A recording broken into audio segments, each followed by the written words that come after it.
Thank you very much, sir. Thank you. धन्यवाद. Sri Anil Desai. Thank you, Chairman, sir. Deputy Chairman, sir. I rise to support the General Budget 2015-16 as it is pragmatic, progressive and pro-poor. Honorable Finance Minister, while presenting the budget, has fairly estimated the major challenges ahead of the Indian economy, like falling agricultural income, decline in manufacturing sector, creation of more jobs, insufficient infrastructure, control of fiscal deficit, measures to curb imports and steps to boost exports. To meet these challenges, the Honorable FM has given top priorities to agricultural sector, and thus Pradhan Mantri Gram Sinchai Yojana is aimed at irrigating the field of every farmer and improve using water efficiency. To support the agro sector further with a special focus on small and marginal farmers, Rural Infrastructure Development Fund has been set up in NABARD. In all, target of 8.5 lakh crores of rural credit during the year 2015-16 has been set aside to support the farmer community through banking sector. While welcoming the above measures, I would suggest that agricultural practices adapted in a country like Israel be followed in our country to maximize agricultural and horticultural production. The increasing number of suicides by farmers in Maharashtra is a matter of grave concern. Unseasonal rains in the last couple of years have damaged ready-to-harvest crops. The root cause of this devastation is drastic climate change and global warming. This has caused series of severe droughts on one hand and unseasonal rains and hailstorms on the other. Unless a thorough scientific study is undertaken to check the vagaries of the nature and long-lasting remedial measures are undertaken, rural economy in general and agricultural sector in particular will keep deteriorating at a faster pace. In the meantime, a substantial financial package should be given to all the states affected by unseasonal rains to help the farmer community who have lost their crops in the Rabi season. Sir, so far as the manufacturing sector is concerned, it's a matter of concern that it is declining. So also exports have also remained stagnant. It will certainly have a cascading effect on the health of the economy, and it will result in decline in the employment opportunities. In this budget, Honorable FM has given a thrust to Make in India concept to boost the manufacturing sector and create jobs. India is one of the youngest countries in the world with more than 54% of the total population below the age of 25. Honorable Prime Minister has explained how Skill India needs to be closely coordinated with Make in India. I welcome the proposal to set up National Skills Mission through Skill Development and Entrepreneurship Ministry. The state of Maharashtra has a sizable youth population that needs skill development program at district and taluka levels, and especially thrust should be laid in tribal areas of North Maharashtra and districts like Gadchiroli of Vidarbha region, which is underdeveloped area. Small-time manufacturers, hard-working entrepreneurs who have difficulties to access formal systems of credit have been greatly supported with the creation of Micro Units Development Refinance Agency, that is Mudra Bank. These measures will greatly increase the confidence of young, educated or skilled workers, mainly belonging to SC, ST or OBCs to a great extent.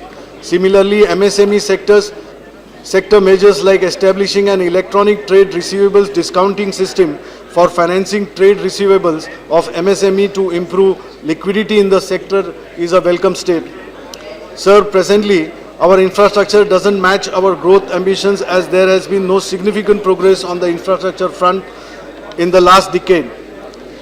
Honorable Finance Minister has increased outlays on both roads and gross budgetary support to railways by 14,031 crores and 10,050 crores respectively, creating National Investment and Infrastructure Fund, a model trust to raise the debt and in turn invest as equity in infrastructure finance companies such as IRFC and NHB is a welcome step.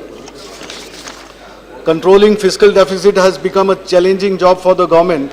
Nevertheless, the Honorable FM is firm on achieving the medium target of 3% of the GDP in the next 3 years, anticipating increase in the public investment. With the economy improving, the pressure for the accelerated fiscal consolidation has decreased. Coupled with this, drastic drastically reduced fiscal space, uncertainties that implementation of the GST will create, likely burden from the report of the 7th Pay Commission, these factors have compelled the government to keep the fiscal deficit at 3.9% for the year 2015-16. Nevertheless, to keep up with the spirit of the cooperative federalism, the Honorable FM has devolved a 42% share of the divisible pool of taxes to states as recommended by the 14th Finance Commission. A whopping increase of from 32 to 42% this year in the share of the state is commendable, and therefore this bonanza has been acclaimed by all the states. Internationally, falling crude prices and decline in the gold imports and other measures have resulted in keeping the current account deficit well under control. But stagnancy or decline in the exports is a cause to worry. Several measures have been taken in this budget that would boost exports and thus help in further bringing down the current account deficit to 1% or 1 to 1.5%. Monetization of gold is another welcome step. Sir, as announced in the budget, government is legislating a law to unearth the black money and hidden assets in and outside India. All right. It is a welcome step, but government will have to ensure that this law does not become a tool at the hands of few officers who would harass the honest taxpayers instead of going after the tax evaders or dishonest people. That is, I am not following. Please, conclude. Sir, FM has not proposed any changes in the rate of personal income tax. Middle class taxpayers have been granted with increase in the limit of deduction in respect of health insurance premium and other measures. The limit on deduction on account of contribution to the pension fund and new pension scheme is proposed to be increased from 1 lakh. These are the good measures in nutshell. Middle class person earning income up to 4,44,200 will have no tax liability, and it is welcomed by all. However, the increase of 2% in the service tax, which comes to 14%, has created ripples of unhappiness among the middle class. On only 2 points I am making about my state only. Honorable FM was kind enough to provide for the development of the heritage sites and monuments to make them more tourist friendly. Elephanta Caves in Mumbai, Maharashtra has been selected under the scheme.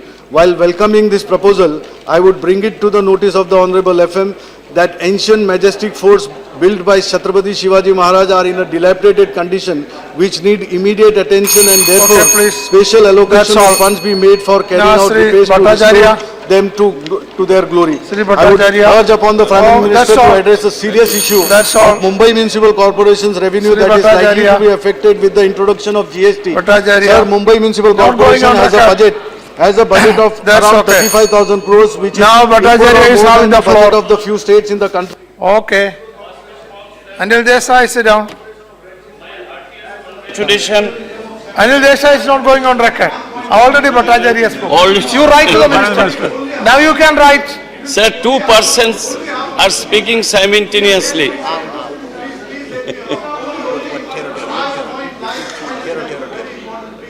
अरे मुंगेरकर का नाम बोलते रहे यार.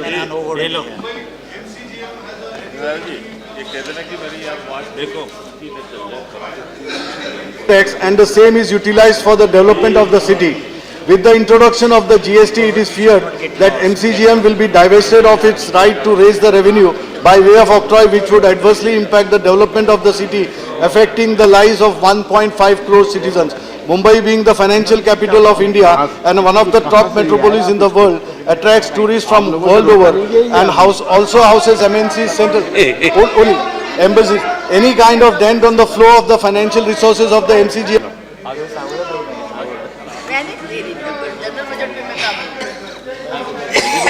One ही तो फैसला दे रहा हूँ आपको कि अब रेलवे